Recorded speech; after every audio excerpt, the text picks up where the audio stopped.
Alors, l'accouchement. C'est quoi l'accouchement? L'accouchement est un phénomène qui se produit généralement après 9 mois de grossesse.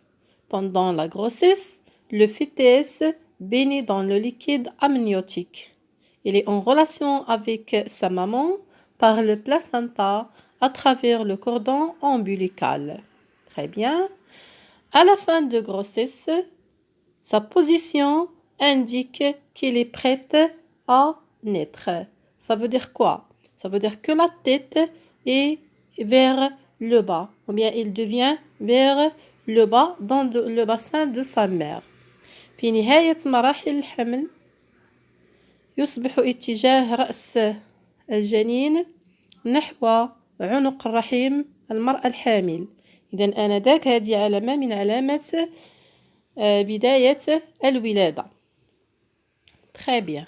Alors, comme vous voyez dans cette image-là, donc la tête elle est vers le bas. Très bien. Alors, l'accouchement c'est comme la grossesse, il passe par plusieurs étapes. Il commence par des contractions du muscle de l'utérus. Alors, ces muscles-là, comment s'appellent? Ils s'appellent le myomètre. Le myomètre. Ça, c'est le muscle de l'utérus. Alors que dans les parties précédentes, on a parlé de l'endomètre. L'endomètre, c'est la muqueuse utérine et le myomètre, c'est les muscles de l'utérus. Alors, les contractions du muscle de l'utérus, au début, ils sont très espacées ou bien ils sont très faibles. Mais après quelques heures, il devient plus fréquent. Ou bien la quantité ou bien le nombre de contractions, il devient très fréquent. Très bien. Alors, dans cette étape, le fœtus est poussé vers le fond de l'utérus, vers le col de l'utérus, ce qui provoque la dilatation du col de l'utérus. Ça veut dire l'augmentation du diamètre de l'ouverture de l'utérus. بداية اتساع عنق الرحم. Suivi par la rupture de la poche qui couvre le fœtus et l'écoulement du liquide amniotique. C'est ça la première étape. Alors, المرحلة الأولى, premier stade, c'est la dilatation du col de l'utérus par des contractions du muscle de l'utérus, ce qui provoque l'ouverture du col de l'utérus et la rupture de l'amnios et l'écoulement de liquide amniotique, comme vous voyez ici dans ce tableau-là. Très bien, c'est ça la première étape. Alors, qu'est-ce qui se passe après? La deuxième étape. Dans la deuxième étape, qu'est-ce qui se passe? L'expulsion du fœtus. Ça veut dire اندفاع وخروج رأس الحميل، لأننا لا نقول الجنين في المراحل الأولى من الحمل. المراحل الأخيرة من الحمل يصبح هذا الكائن يسمى بالحميل.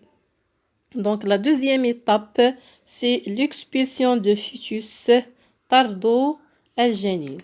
Très bien, voilà, comme vous voyez dans le tableau et aussi dans le document expulsion de fœtus. Très bien. Alors, c'est la naissance. Et après, qu'est-ce qui se passe après la sortie de fœtus? Alors, le cordon ombilical est coupé par la sage-femme. Alors, il faut couper la relation entre la maman et l'enfant. C'est de couper le cordon ombilical. Très bien. À ce moment-là, l'accouchement n'est pas encore tout à fait terminé pour la maman.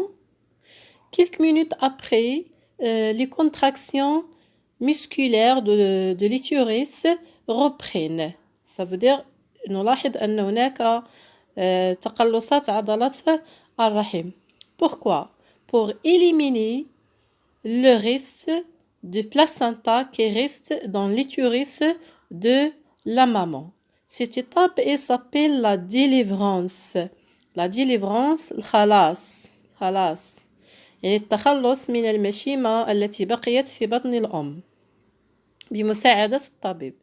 إذا بقيت هذه الأجزاء في بطن الأم إذن فهي يمكن أن تؤدي إلى وفاة هذه الأم لا قدر الله. Très bien. Alors, la délivrance, ça veut dire l'expulsion du placenta sous le contrôle de médecin ou de la sage-femme. Très bien, à ce moment-là, ça c'est la dernière étape de l'accouchement. Très bien, voilà. Donc on a parlé de l'accouchement, maintenant on va parler de l'allaitement par les seins et les moyens de contraception. Al-irda'u bit-tadi. Al-irda'u bit-tadi. Très bien. Alors, après l'accouchement, le bébé reste attaché à sa maman par l'allaitement, par les seins. Très bien.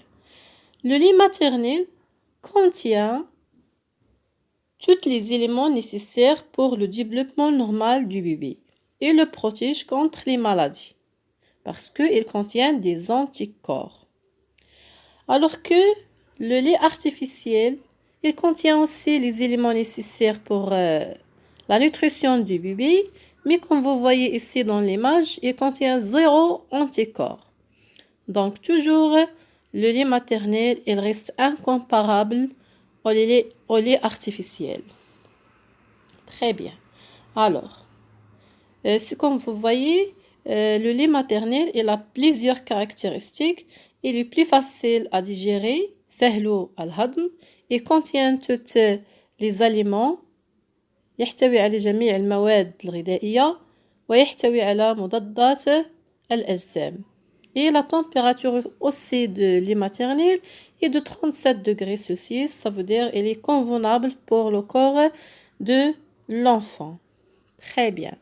Alors voilà, on a parlé de l'allaitement et de l'accouchement. Dans la séance prochaine, Inch'Allah, on va parler de moyens de contraception. Merci et au revoir.